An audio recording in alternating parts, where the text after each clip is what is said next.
you guys can see me across all these platforms. But I wanted to come in and talk to you about how you may be able to save for summer camps this summer. I want you to take advantage of it because I get the question a lot of times. People just don't know the rules, they don't know where to go look. So, hello, Ray Images. Hello, secure. Look at me, I'm jacking it up. Hey, girl. How are you doing? Good to see you. But I am coming on to talk about how you can save money with summer camps this summer. This is a big deal because summer camps are a lot of money. They can cost us a lot of money. And I wanted to come in and just share how you can save on summer camps, how you can unlock some tax benefits. And so, if this is something you're interested in, I want you to do me a favor and share it right now to your parent besties, to your friends who have kids who are still in that summer camp age or who may be still scrambling trying to find a summer camp for their kids to participate in. Now, don't be shy. So, if you are one of those parents that wait to the last minute, wait to the last minute, go ahead and raise your hand. I see you. I see you. And you didn't plan and prepare, and you weren't very proactive on what your kids were going to be doing this summer. Then I have some ways that you can save some money because all those early bird specials are probably closed up. You might be making last minute phone calls to camp directors to see if they have one more spot for your child. Or you may just be in luck and be able to enroll your child in our Future Millionaire Money Summer Camp. But I'm going to get to that in a minute. So, for those of you who don't know me, if this is your first time catching me live, my name is Holly Reed of the Master Playbook, and we are on a mission to equip the next generation to master money. But not only that, right? Not only that, we work directly with parents to empower you, to equip you, to give you the tools, the knowledge, and the know how that you also need in order to leave a nest egg for your kids, in order to save money, right? In order to find the money in your budget, in the money that in your hard earned money that you're making in order to give your kids a solid financial foundation. And so that is why I'm jumping on this late. It's almost 9 o'clock here in Atlanta to share how you can save some money on summer camps. Okay. So there are some rules and regulations out there that you should be aware of. So I'm just going to ask a question and y'all let me know in the comments. I'm just waving at my people. So y'all let me know. Did you know that the cost of summer camps can be tax deductible? Did y'all know that? Did y'all know that? Did you know that there are some employers that will actually reimburse you for the cost of the summer camp that you're putting your child in?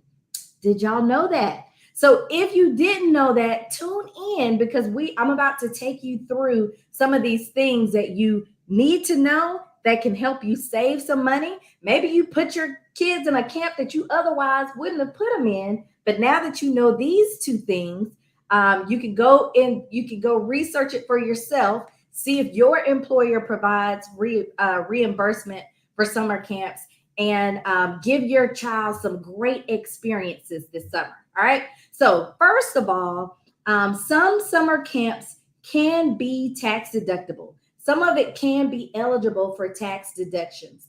And so the IRS actually allows tax credits for certain qualifying child care expenses, and that can include summer camps. So here's the trick with that. Here's the way that works is that both parents must either be working or actively seeking employment. So someone in the household can be unemployed just as long as the parents are actively seeking employment. And this is typically where the camp is primarily for the care of a child who might be 13 and under or under 13, I think is the rule, right? So it could be eligible, again, it could be eligible for tax deductions if both parents must work or if parents are actively seeking employment during the time. And the camp must be primarily for the care of children under 13. So that's one way that you can take advantage of allowing these costs, all these summer camps, to be tax deductible. All right. Now, let's talk about some of these employer reimbursement programs. This is good. So if you're not sure if your employer does it or not, I encourage you tomorrow when you go in the office, go start searching. If you don't feel like searching, call your HR specialist or your people and culture specialist and just ask the question and let them tell you where you can go find the information. But some employers offer a direct reimbursement for summer camp activities. And some employers will also cap it like up to a certain amount. But y'all, that's really helpful. And if you aren't taking advantage of these benefits, then I highly, highly, highly encourage you to do so.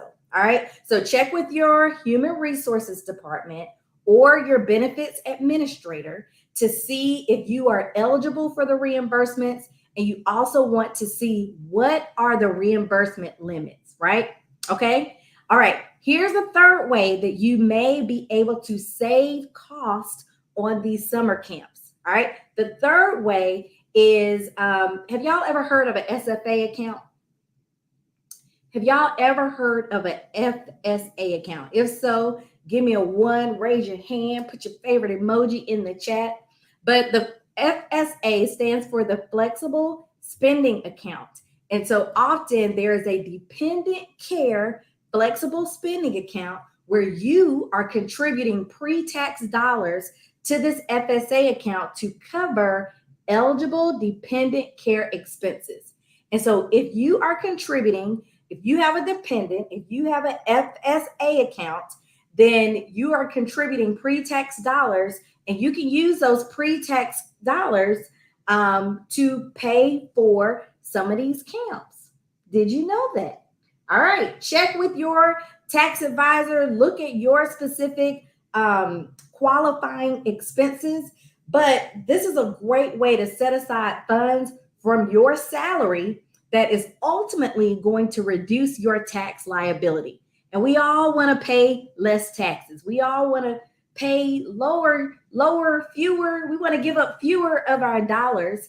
And if you know in advance, especially as next year comes around, you're doing your planning, you can start setting aside pre-tax dollars in that FSA account to cover some of your dependent care expenses, which could include the cost of summer camps, right? So documentation and compliance, you know the IRS, they do not play. So you want to make sure that you are keeping records of receipts, that you are keeping invoices from the summer camp expenses. Some of the documentation may request for you to get the tax ID of the organization that's hosting the camp, and that's something that they can give to you. But you want to make sure that you're staying informed about the specific requirements, whether or not you can claim tax deductions, or whether or not you can actually seek reimbursement either from your FSA provider or from your employer. And if you want to learn more about it, you can also check the Internal Revenue Code. It's Section 21. So it's Internal Revenue Code, Section 21, that talks specifically about dependent care expenses that are tax deductible. So I hope this was helpful, right? This could really help you make some different decisions when it comes to how you want to shape your child's experience this summer. And so for all of you who may not know me, who may be joining for the first time, again, my name is Holly Reed of the Master Playbook. I'm a CPA and I'm a fierce financial educator, and I actually host summer camps for kids, right? So I host the Future Millionaire Money Camp for Kids, right? We start as young as age 10. We have a cohort for ages 10 to 13. And then we have a cohort for our teenagers, 14 and up, where we teach them the fundamentals of money management, right? We talk about goal setting, earning money, saving their money. I introduce them to the stock market, the NASDAQ, the New York Stock Exchange, how to research, pick, and purchase their first stock. Of course, we cover spending plans, budgeting. We talk about credit, the difference between debit and credit cards. And we also talk about the marketing tactics that are influencing our young people to get into that cycle of spend, spend, spend, right? So we want to help our kids set healthy money habits early. We wrap it up talking about giving, because we not only want to raise money smart kids, we want to raise adults who have empathy, who show compassion, who understand the value of giving back, reaching as they climb to make their community, this nation, the world a better place. And so it's a really interactive experience. If you want to learn more about the Future Millionaire Money Camp for Kids, I am actually hosting a parent information session tomorrow. That's Wednesday at 7 p.m. All you have to do is go to the link in my bio, or I will put the link in the comments if you're joining me on YouTube or Facebook.